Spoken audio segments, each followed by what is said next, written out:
इस उपलक्ष्य में पार्टी के राष्ट्रीय अध्यक्ष ने, आदरणीय नड्डा जी ने, यह सौभाग्य राजस्थान की धरा को दिया।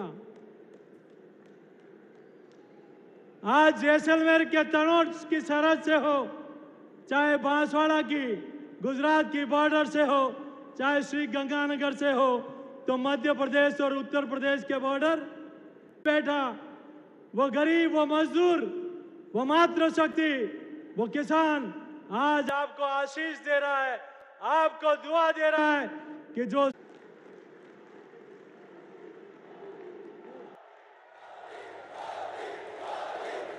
आज इसीलिए आपके हाथों से अयोध्या में प्रभु श्री राम लला की शिला आपके हाथ से रखी है, तो ये देश राम राज्य की अनुभूति भी पूरा देश इस 9 वर्षों में कर रहा है। आदरणीय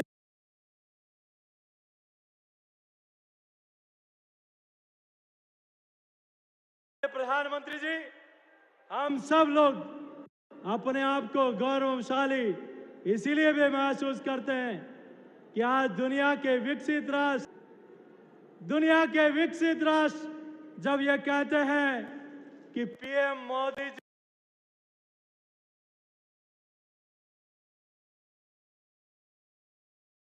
इस बॉस, तो हमारा सीना फूल के चौड़ा हो जाता है।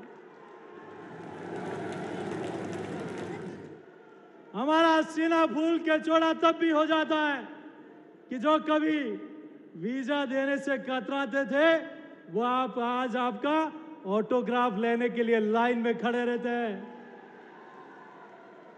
दुनिया में भारत का वैभव बड़ा है, तो गरीब कल्याण, सुशासन और सेवा का भाव भी इन 9 वर्षों में देश की जनता ने देखा है।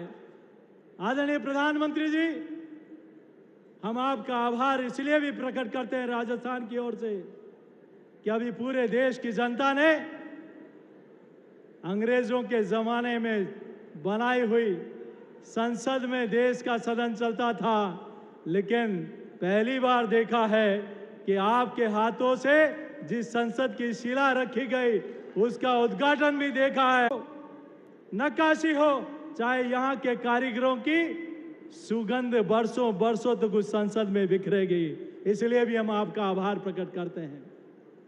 आदरणीय प्रधानमंत्री जी, मैं राजस्थान की धरा की ओर से आपका आभार इसलिए भी प्रकट करता हूं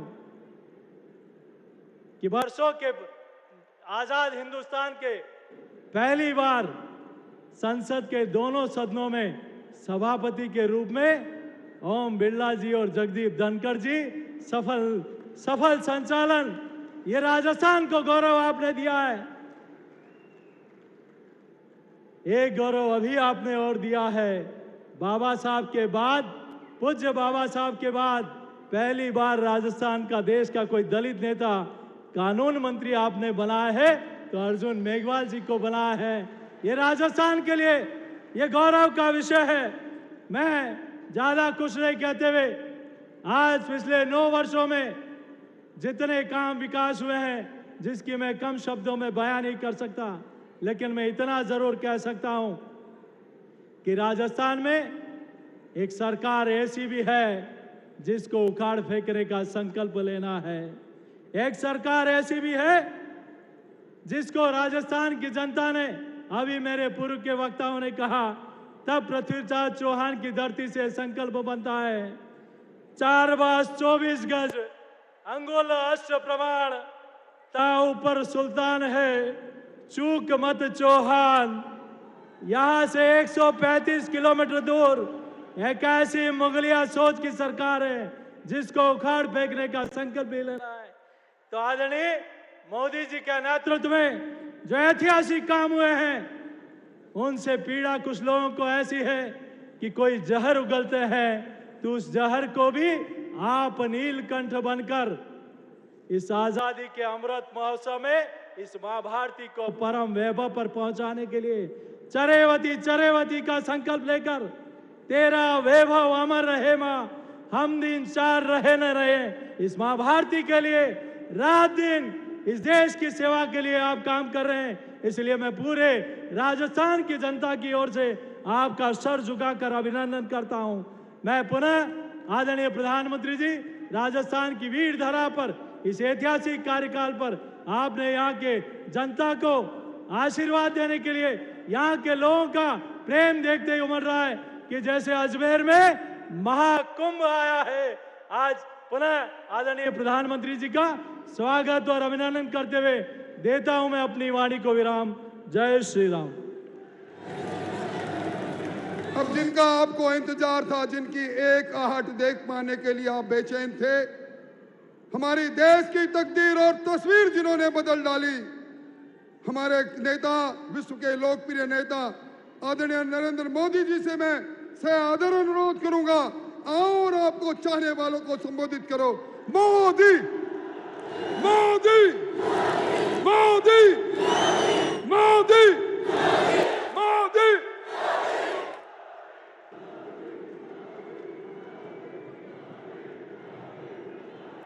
भारत माता की, भारत माता की, भारत माता की। मंच पर विराजमान भारतीय जनता पार्टी के सभी वरिष्ठ नेतागण और इतनी बड़ी संख्या में हम सबको आशीर्वाद देने आए हुए इस वीर भूमि के मेरे प्यारे भाई और बहनों, इस धरती पर वीर तेजाजी महाराज, भगवान देवनारायण, डिग्गी कल्याण जी, देवधाम जोधपुरिया, खोड़ा गणेश जी और माता शाकंभरी की कृपा है। ये भूमि अनेक ऋषियों मनुष्यों की तपोस्थली है, कार्यस्थली रही है। यहीं पर ख्वाजा मोइनुद्दीन चिश्ती की दरगाह भी है। मैं अजमेर की इस पावन भूमि से सम्राट पृथ्वीराज चौहान के शौर्य, मां मीरा की भक्ति और विजय सिंह पथिक जैसे क्रांति वीरों की शक्ति को भी नमन करता हूं। मैं राजस्थान की प्रत्येक माता, बहन, बेटी को नमन करता हूं जिन्होंने इस धरती को वीरों की धरती बनाया है। आज ही देवी अहल्याबाई होलकर जी की जन्म जयंती भी है।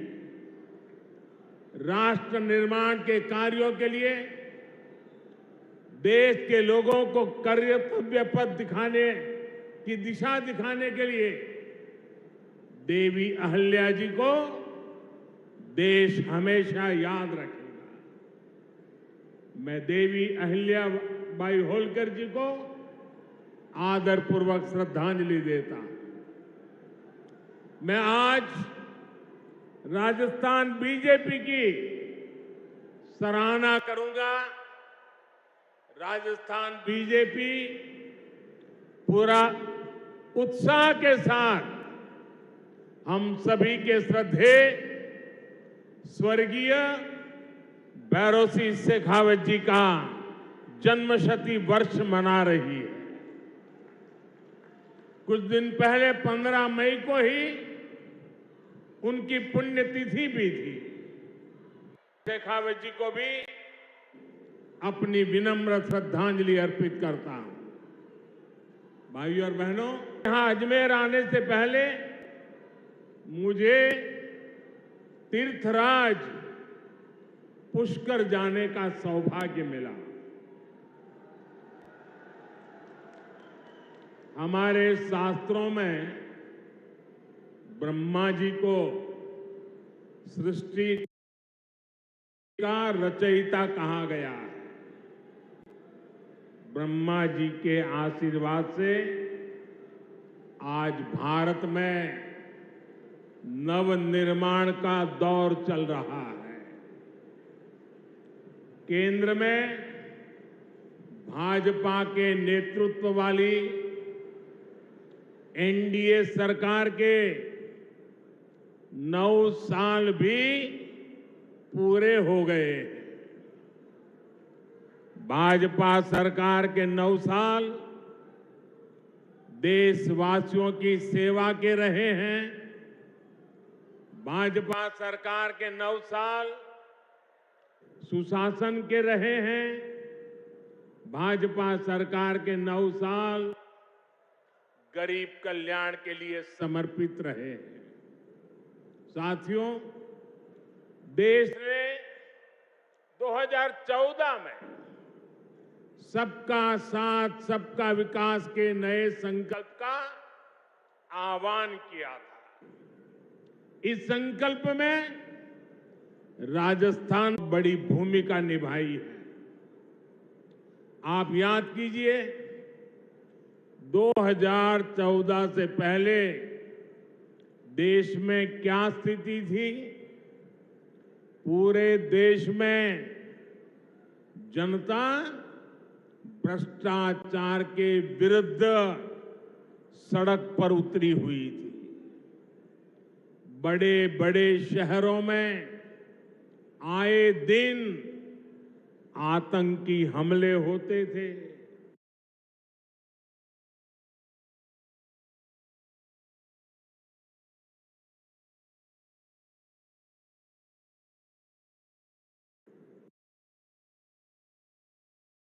कांग्रेस सरकार सीमा पर सड़कें बनाने से भी डरती थी।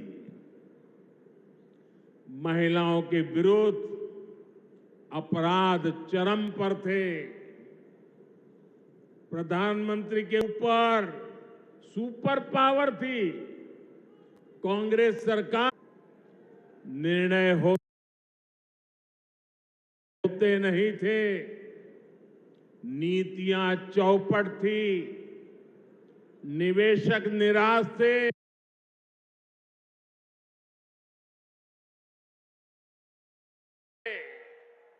युवाओं के सामने अंधकार था। जनता से वोट लेकर कांग्रेस जनता को ही कोस रही थी। भाइयों और बहनों, घोर निराशा के इसी माहौल को 2014 में वोट से विकास के विश्वास में बदल दिया।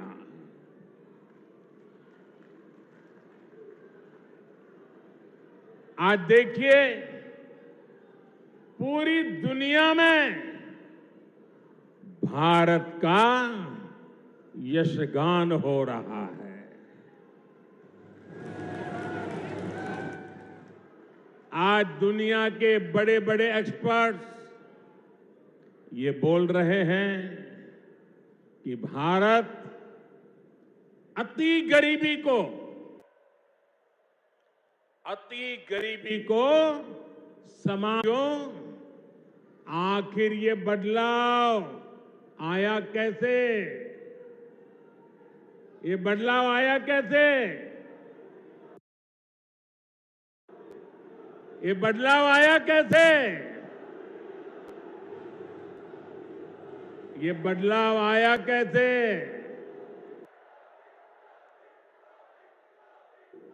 इसका जवाब है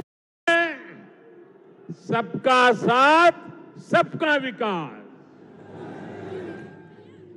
इसका जवाब है इस देश को गरीबी हटाने की गारंटी दी थी और ये गरीबों के साथ किया गया कांग्रेस का सबसे बड़ा विश्वासघात है। कांग्रेस की रणनीति रही है कि गरीबों को भरमाओ, गरीबों को तरसाओ। यहां राजस्थान के आप लोगों ने भी इसका बहुत नुकसान उठाया है। साथियों, कांग्रेस ने किस तरह देश की करोड़ों महिलाओं और बच्चों के जीवन से खिलवाड़ किया, इसका उदाहरण कांग्रेस के समय चीला टीकाकरण अभियान है। जब कांग्रेस की सरकार थी तो देश में टीकाकरण का दायरा सिर्फ 60% के आसपास ही पहुंच पाया था।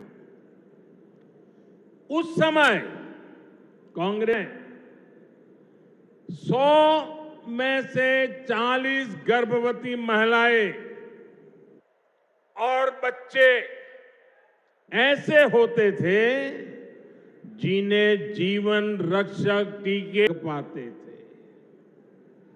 सरकार होती तो देश में टीकाकरण की कवरेज 100% होने में 40 साल और लग जाते और कितनी पीढ़ियां बीत जाती। आप कल्पना कर सकते हैं कि जीवन रक्षक टीकों के ना लगने से देश में कितनी बड़ी संख्या में गरीब महिलाओं और बच्चों को अपने जीवन से हाथ धोना पड़ता। राजस्थान के भी ऐसे लाखों बच्चों और महिलाओं को बचाने का काम बीजेपी किया है। साथियों, हम सभी ने दौड़ना पड़ता था, सिफारिशें लगवानी पड़ती थी। इसलिए 2014 तक सिर्फ 14 करोड़ लोगों के पास ही गैस कनेक्शन था। के कोने कोने में गैस कनेक्शन पहुंचने में 20 साल और लग जाते, यानी बिना गैस कनेक्शन के एक पीढ़ी और गुजर जाती। मुझे ये स्थिति स्वीकार नहीं थी। इसलिए ही पिछले 9 बीजेपी सरकार ने देश के 19 इस गैस कनेक्शन ने महिलाओं को स्वास्थ्य भी दिया है और सुविधा भी दी है। साथियों, पानी की एक एक बूंद की कीमत राजस्थान के मेरे भाई बहन अच्छी तरह जानते हैं।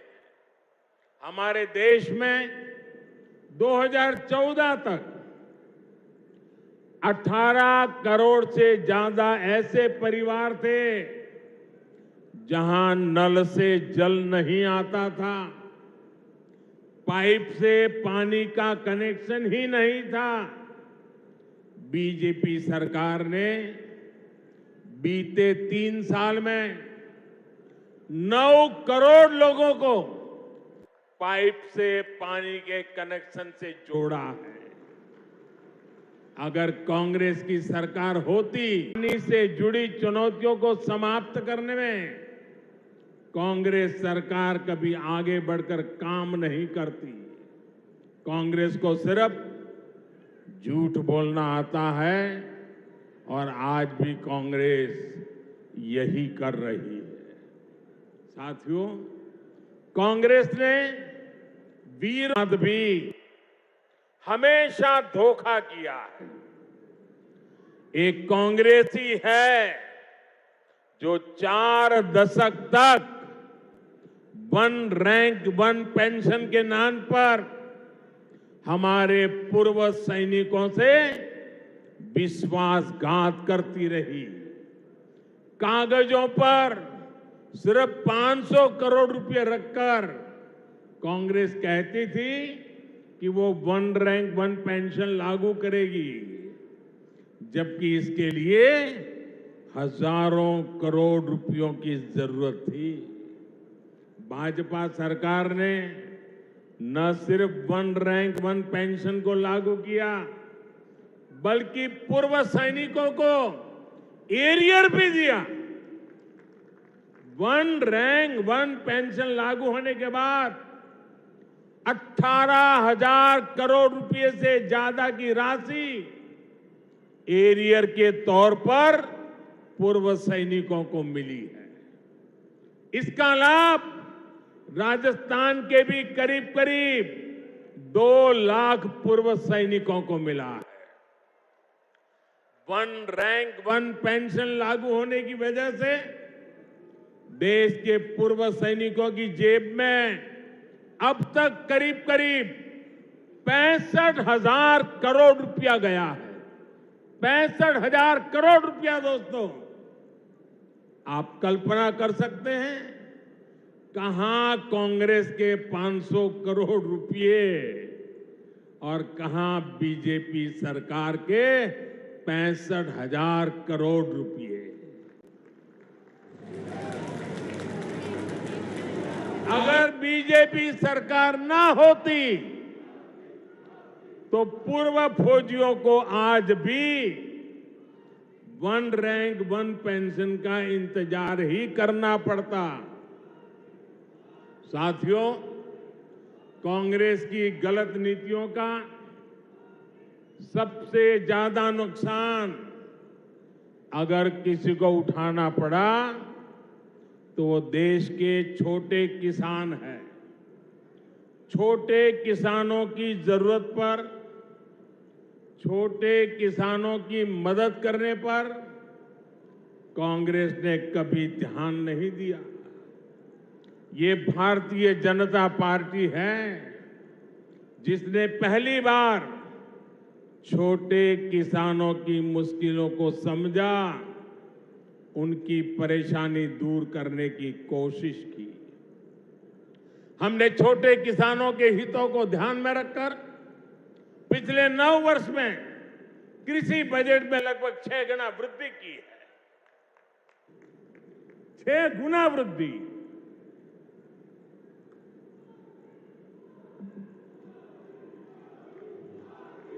भाजपा सरकार में पहली बार किसानों को लागत का 1.5 गुना समर्थन मूल्य तय हुआ। पहली बार किसानों को बैंक खाते में उनकी उपज का पैसा मिलना सुनिश्चित हुआ। पहली बार किसानों को इनाम के रूप में राष्ट्रीय मंडी मिली है। पहली बार किसी फसल बीमा योजना से किसानों को 1.25 लाख करोड़ रुपए से अधिक का मुआवजा मिला है। पहली बार अभियान चलाकर किसानों को बीजों की 2000 नई वैरायटी दी गई है। पहली बार पशुपालकों को, मछली पालकों को उसको किसान क्रेडिट कार्ड की सुविधा मिली है। पहली बार यूरिया की कालाबाजी रुकी है। नीम कोटिंग होने का फायदा किसानों को मिला है। पहली बार किसानों को लिक्विड नैनो यूरिया जैसा मेड इन इंडिया उत्पाद मिला है। पहली बार अभियान चलाकर देश के 11 करोड़ किसानों को 11 करोड़ से अधिक सॉइल हेल्थ कार्ड दिए गए हैं। पहली बार किसानों के लिए पीएम किसान सम्मान निधि जैसी योजना शुरू हुई है। इसके तहत अभी तक 11 करोड़ किसानों को करीब 2.5 लाख करोड़ रुपए मिल चुके हैं। साथियों, ये बीजेपी की सरकार है जिसने गेहूं और धान की खेती के अलावा भी किसानों को आय के दूसरे साधनों पर और ज्यादा काम किया है। पहली बार देश में दालों का उत्पादन बढ़ाने और एमएसपी पर दलहन की खरीद के लिए इतना बड़ा अभियान चलाया गया। पहली बार अन्नदाता को ऊर्जादाता बनाने के लिए हमने अभियान चलाया। लाखों किसानों को सोलर पंप भी दिए। पहली बार देश में प्राकृतिक नेचुरल फार्मिंग के लिए इतना बड़ा अभियान शुरू किया गया। पहली बार शहद का उत्पादन बढ़ाने और उसके निर्यात के लिए भी बीजेपी सरकार ने विशेष मिशन चलाया। पहली बार ज्वार बाजरा जैसे भारत के श्री अन्न को वैश्विक पहचान देने का प्रयास हुआ। पहली बार किसी सरकार ने मोटे अनाज उगाने वाले देश के 2.5 करोड़ किसानों की चिंता की है। भारत के प्रयास से ही संयुक्त राष्ट्र ने 2023 को मोटे अनाज का अंतर्राष्ट्रीय वर्ष घोषित किया है, इन सब का फायदा यहां राजस्थान के किसानों को हुआ है, इस क्षेत्र के किसानों को हुआ है।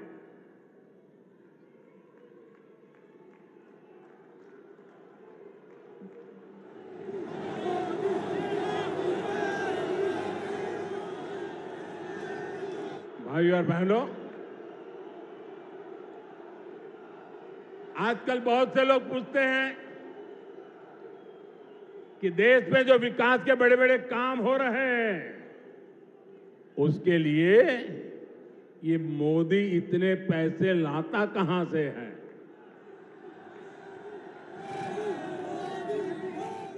चारों तरफ विकास का काम चल रहा है, इतने पैसे मोदी लाता कहां से है। मैं बताता हूं मोदी पैसे कहां से लाता है। पहले पैसे कहां जाते थे और आज कहां जाते हैं वो भी बताता हूं। हमारे देश में विकास के काम के लिए पैसे की कमी कभी भी नहीं रही है। ये बहुत जरूरी होता है कि जो पैसा सरकार भेजे वो पूरा का पूरा विकास के कार्यों में लगे। लेकिन कांग्रेस ने अपने शासन में देश का खून चूसने वाली ऐसी भ्रष्ट व्यवस्था बना दी थी जो देश के विकास को खाए जा रही थी, खोखला कर देती थी। कांग्रेस के नेता पूर्व प्रधानमंत्री राजीव गांधी ने सार्वजनिक रूप से माना था कि कांग्रेस सरकार 100 पैसे भेजती है, 1 रुपया अगर भेजती है तो 100 पैसे में से 85 पैसे भ्रष्टाचार की भेंट चढ़ जाते थे।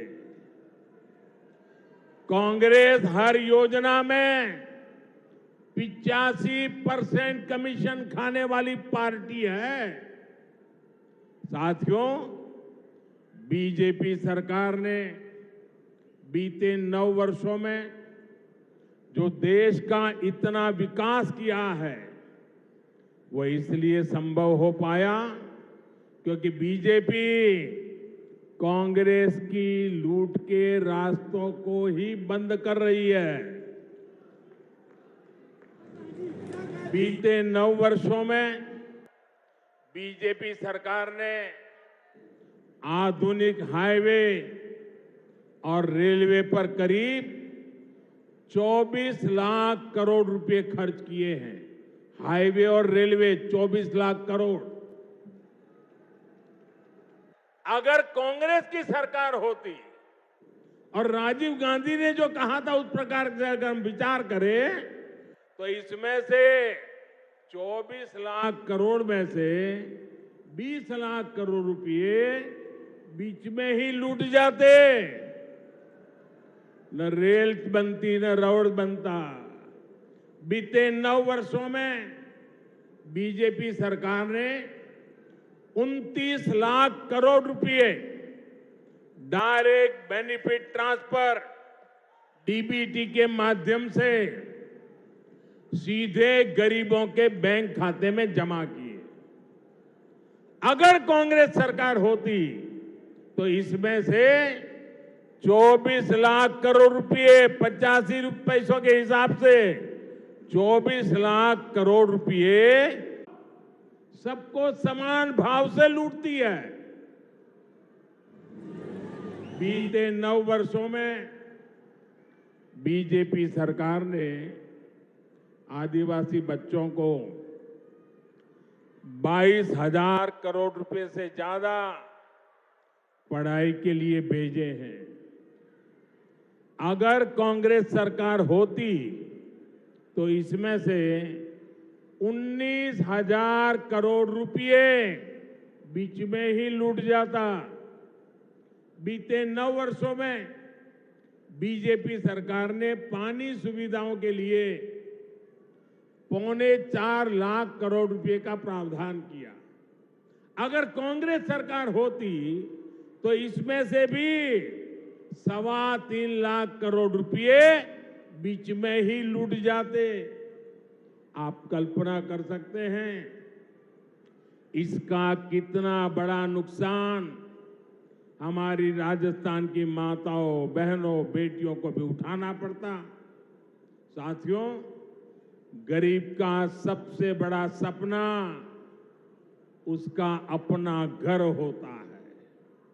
कांग्रेस सरकार के समय गरीबों को जो घर मिलते थे वो 4 दीवारों के खंडहर बन के रह जाते थे, उससे ज्यादा कुछ नहीं होते थे।